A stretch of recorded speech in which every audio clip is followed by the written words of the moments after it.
Good morning. Thank you, John. Allow me to start by stressing that it is a tremendous honor to be back at the Manama Dialogue. This dialogue that has been going on for so many years, and it has done a tremendous job in helping us all get a better sense of the challenges that we face. I want to thank our gracious hosts, our Bahraini brethren, Your Excellency Sheikh Khalid. It's an honor to be with you here again. It's an honor to see you, and it's always a great opportunity for us to get together and talk about the challenges that we all face. Your Excellencies, dear friends, never a dull moment in this part of the world. As you all know, the challenges continue to grow. Whenever we thought we had enough crises, we wake up to realize that more is unfortunately unfolding. This region remains, in terms of its ability to work together, to a great extent, a region in name. But in terms of having the architecture that we need to effectively address the challenges, I think we all agree a lot needs to be done. And when I speak of the region, I speak of the region broadly defined. I speak of the Gulf, and I speak of the broader Middle East. Before we get into what is it or how is it that we should tackle the issues, I think it is important that we agree on identifying the challenges that we face. What are the challenges that are we facing? What are the sources of threat for our collective security? And I think what we need to do is to have a proper exercise and try and put down those challenges and then work out plans to address that. The challenges are enormous. I start with if I may, the biggest challenge, which is occupation, the continuation of occupation of the Palestinian territory, the continued deprivation of Palestinians of their right to freedom and statehood is the main core of instability in this part of the world. We've seen the decision yesterday, the day before yesterday, to recognize Jerusalem as a capital of Israel. We've seen how that has reverberated across the Arab and Muslim worlds. That is an unfortunate decision that we reject, that we believe contravenes international law, and we believe will have enormous consequences for our collective security unless we're able to put the pieces back together and move on with the long-delayed solution to the Palestinian-Israeli conflict on the basis of the two-state solution, which will allow for the emergence of a Palestinian state, independent, sovereign, on the lines of 1967 borders with occupied Jerusalem as its capital.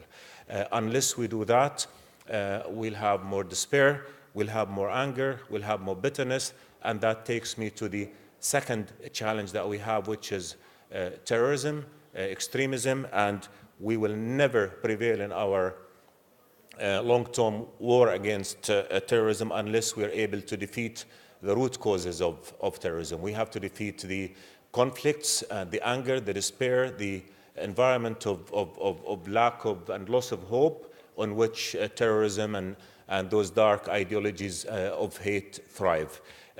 We have to focus on that. It is important that we tackle the terrorists on the field, and I think we've all done a great job defeating ISIS and ending its era of territorial control.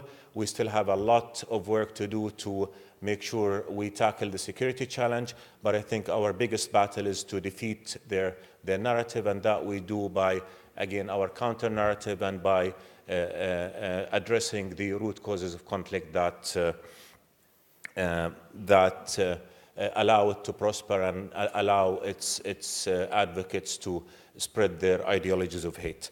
And then we go to other challenges. I think another challenge is the fact that there are about over 10 million children of school-going age in the Arab world are growing up without education. Ignorance is a major threat to our security and our national security.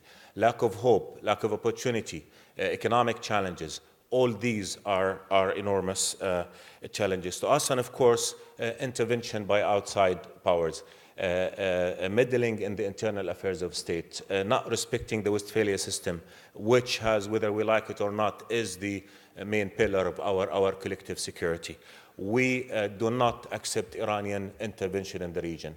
we do not accept the role it plays in the area in terms of whether, many parts of this world. And therefore, that is also another challenge to our security. How do we mitigate against foreign powers, regional and other, interfering in our affairs in ways that are not helpful, in ways that are destructive, in ways that are not on track to taking us to the future that we all deserve and want. So we start by identifying those sources of threat. And once we have a clear definition, and there is a lot of work that needs to be done here to measuring those threats, identifying those sources of threat, and then sit together, think together, plan together on how we can effectively work together on mitigating those challenges and ensuring that we build the future that all our peoples deserve. Another major challenge that we face is the threat to the nation state as a unit. And the region, the Arab League, which is the broadest sort of regional architecture here, is built on nation states. So if those nation states start to collapse, the threat to nation state is a threat to our collective security as well. The fact remains that, again, we don't have effective mechanisms to tackle those threats. I think it's incumbent upon us all now that we see many challenges emerging to come together, put together a structure that would allow us to pool all our resources in tackling those threats in a way that would also take into account that we have to look at security in its broader sense, not just in security in the hard sort of definition of security as military threats and security threats, but we need to look at cultural threats, we need to look at economic threats, we need to look at social threats. Education is key. We need to start working on that, making sure that we come up with the right messages. Opportunity is key.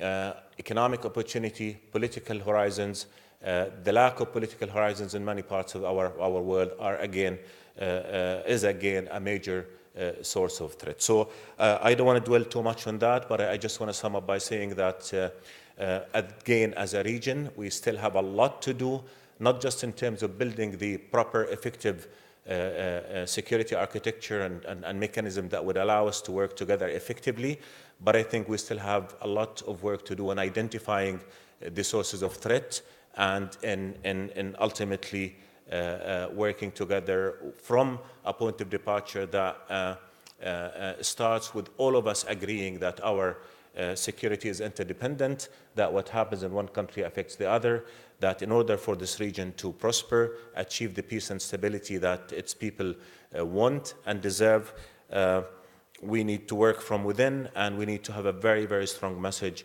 to everybody from outside our Arab world, is that enough intervention. We cannot allow others to interfere in our domestic affairs.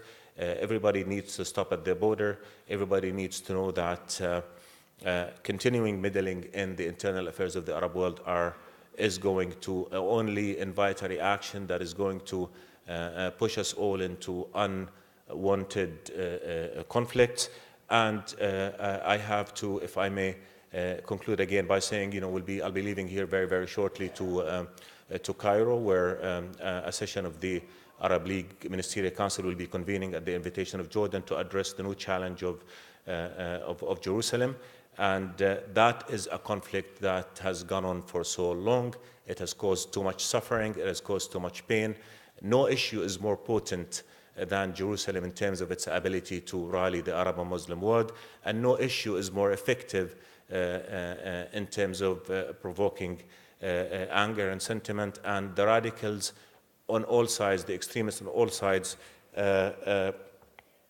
will jump on this opportunity to exploit the anger and exploit the feeling of injustice that continues to exist as a result of our failure to address the legitimate concerns of the Palestinian people and meet their rights to freedom and statehood. Jerusalem is not just sacred for Muslims. Jerusalem is sacred for all. Jerusalem is the anger that is emanating as a result of the injustice that continues is Arab, it's Muslim, it's Christian, it's international. So that is a challenge that we need to mitigate, and unless we're able to do that, the key source of conflict will continue to provide the environment of despair will consolidate it, will consolidate that feeling of injustice, and that is something on which radicals will capitalize. So unless we're able to defeat that sense of injustice, unless we are able to give political hope, solve that conflict, our war against extremism and radicalism will also not be going to the conclusion that we all desire. I just wanted to close with that, and I want to again thank you, Sheikh Khalid, for hosting us. Thank you, John, for this opportunity, and I look forward to what I know will be a very engaging and very constructive and very helpful dialogue going on this morning. Thank you so much. I appreciate it.